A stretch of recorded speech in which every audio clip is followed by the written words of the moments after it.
Waalaikumsalam warahmatullahi wabarakatuh. Allahumma sholli ala sayyidina Muhammad wa ala alihi. Ustadz, saya mau bertanya definisi minyan dan keistimewaannya. Mungkin ini dupa yang dimaksud ya. Itu biasa dilakukan oleh para ulama untuk menghormat ilmu, biasanya dibakar di majelis-majelis ilmu untuk mendatangkan keharuman. Kenapa? Dari kitab Nasaihul Ibad. Rasulullah SAW ada hadis dari beliau disebutkan bahwa beliau mencintai dari dunia ini tiga hal. Di antara yang dicintai oleh beliau adalah harum, minyak harum. Jadi di dalam majelis ilmu dibakarlah bukur, kemenyan supaya baunya harum. Kalau sekarang bisa diganti dengan parfum ruangan dan sebagainya. Dan malaikat mencintai juga bau-bau harum, makanya di atas kuburan biasanya juga dikasih bunga-bunga yang harum, bahkan dikasih kemenyan tidak apa-apa supaya baunya harum. Imam Bujairimi menyebutkan begitu. Juga diperbolehkan di acara-acara untuk pengharum. Wallahu a'lam bishawab. Waalaikumsalam warahmatullahi wabarakatuh. Allahumma sholli ala sayyidina Muhammad wa ala alihi. Ustadz, apakah benar jual beli makanan harus bayar? Menurut Imam Syafi'i harus bayar dulu sebelum makan, atau boleh makan dulu sebelum dibayar, dan bayar setelah dimakan? Mohon pencerahannya, Ustadz. Di dalam pendapat yang kuat di mazhab Syafi'i, tidak boleh, memang harus bayar dulu, tidak boleh makan sebelum bayar. Tetapi ada kaul yang dhaif di mazhab Syafi'i yang perbolehkan makan dulu baru bayar. Referensinya kitab Mughnil Muhtaj. Wallahu a'lam bishawab. Allahumma sholli ala sayyidina Muhammad wa ala alihi. Termasuk kesyirikan adalah hulu, berlebihan terhadap habib, kiai dan orang soleh. Berlebihan itu kalau sampai menyembah, tidak menghitung kesalahan mereka. Mereka salah, dikatakan benar, itu namanya gulu, berlebihan. Kalau mencium tangan itu tidak gulu. Ibnu Abbas pernah mencium tangannya Ibnu Mas'ud, dan Ibnu Mas'ud mencium tangannya Ibnu Abbas. Kenapa Ibnu Mas'ud mencium tangannya Ibnu Abbas? Beliau mengatakan, begini cara kami diajarkan memperlakukan keturunan Rasulullah. Ibnu Abbas mencium tangan Ibnu Mas'ud dan mengatakan, begini cara kami diajarkan menghormat para ulama. Diperbolehkan. Rasulullah SAW dan Malaikat Jibril mengajarkan bagaimana sowan kepada ulama. Ketika hadis yang panjang di Arba'in Nawawi yang pertama itu, bagaimana Malaikat Jibril bersimpuh di hadapan Rasulullah. Dan Rasul mengatakan, u'allimak. Dia, Malaikat Jibril itu mengajarkan kamu bagaimana beragama. Di akhir hadisnya itu kan, itu menunjukkan bahwa bersimpuh di depan orang alim, mencium tangannya, itu diperbolehkan. Itu kan tidak boleh. Memang ulama-ulama Wahabi itu menganggap haram memang. Bahkan kuburan Rasulullah pernah pengen dipindah oleh mereka dari Mekah, dari Madinah. Tapi kalau ulama mereka sendiri, mereka kenang. Coba cek, ada museumnya ulama Wahabi yang dibuat. Museum, penanya ditaruh di museum. Terus bukunya ditaruh di museum. Yang namanya Soleh itu namanya. Jadi mereka itu kalau ke Rasulullah dibilang hulu, tapi ke ulama sendiri tidak. Jadi ini pemahaman yang salah sebenarnya. Hulu itu kalau sampai nyembah seperti ke Nabi Isa orang Nasrani, itu baru hulu. Wallahu a'lam bishawab. Waalaikumsalam warahmatullahi wabarakatuh. Allahumma sholli ala sayyidina Muhammad wa ala alihi. Izin bertanya, apakah jodoh salah satu takdir yang bisa dirubah lewat doa? Kalau bisa dirubah, apakah boleh kita mendoakan orang yang kita kagumi, sedangkan jodoh sudah ditetapkan oleh Allah Subhanahu wa Ta'ala?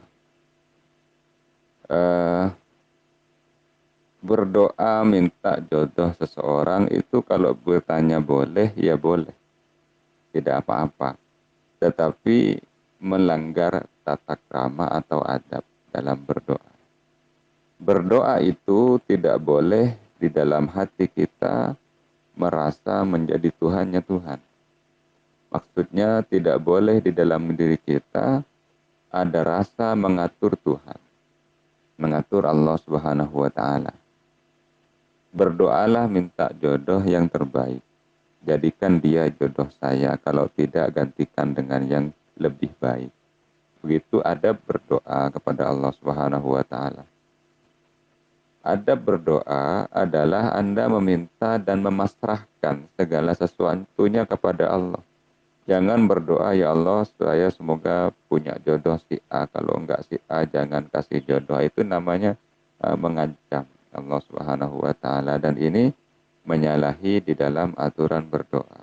Yang diutamakan di dalam doa adalah merasa diri kita ini tidak punya daya dan upaya apapun kecuali atas izin Allah Subhanahu wa taala. Jangan sampai di dalam berdoa kita tercampur dengan nafsu untuk mengatur Allah Subhanahu wa taala.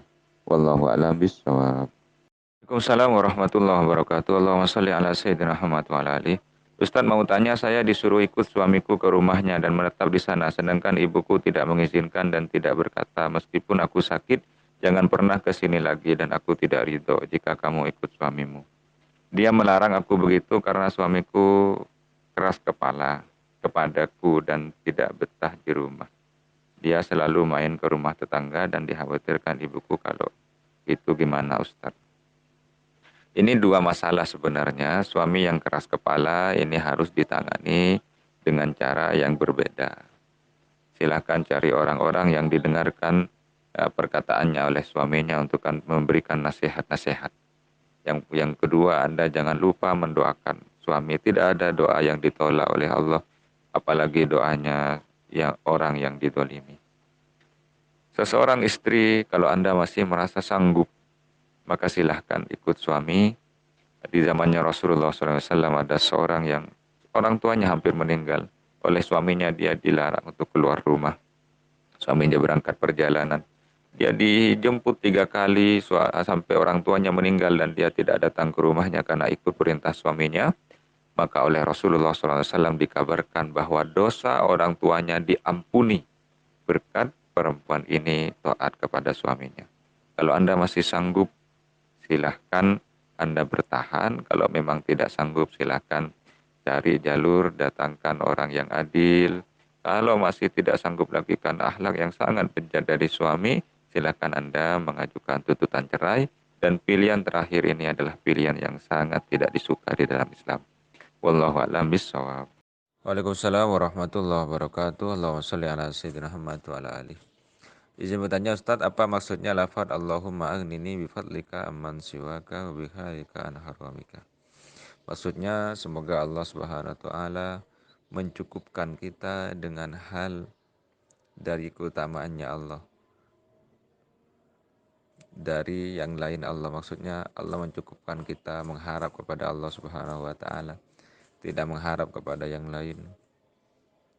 Dan Allah semoga menjadikan kita cukup dengan yang halal, tidak mengandai-andai, bahkan mengambil yang haram. Wallahu a'lam bishawab. Waalaikumsalam warahmatullahi wabarakatuh. Allahumma shalli ala sayyidina Muhammad wa ala alihi. Misalkan seorang makmum tidak sempurna membaca surah Al-Fatihah, katakanlah tidak sempurna satu ayat, siratal ladzina an'amta alaihim. Berhenti di situ lalu ruku karena takut tidak bersamaan dengan tumak ninanya imam dalam ruku. Bagaimana hukum sholat si makmum? Hukumnya sah. Si makmum bacaan Fatihahnya tidak harus selesai. Dia diperbolehkan untuk mengikuti apa yang dilakukan oleh imam, karena seorang makmum yang ketinggalan Fatihah tumakninahnya imam, maka dia rokaatnya tidak dihitung, harus nambah rokaat nanti. Referensinya Anda bisa baca di kitab Fathul Mu'in karya Imam Zainuddin Amil-Jabari. Wallahu a'lam bishawab. Assalamualaikum warahmatullahi wabarakatuh. Allahumma sholli ala sayyidina Muhammad wa ala alihi. Ini ada orang bertanya agak panjang tapi intinya dia MLM, multi level marketing. Apa hukumnya? Hukumnya haram. Yang pertama saya bahas secara ilmu ekonomi.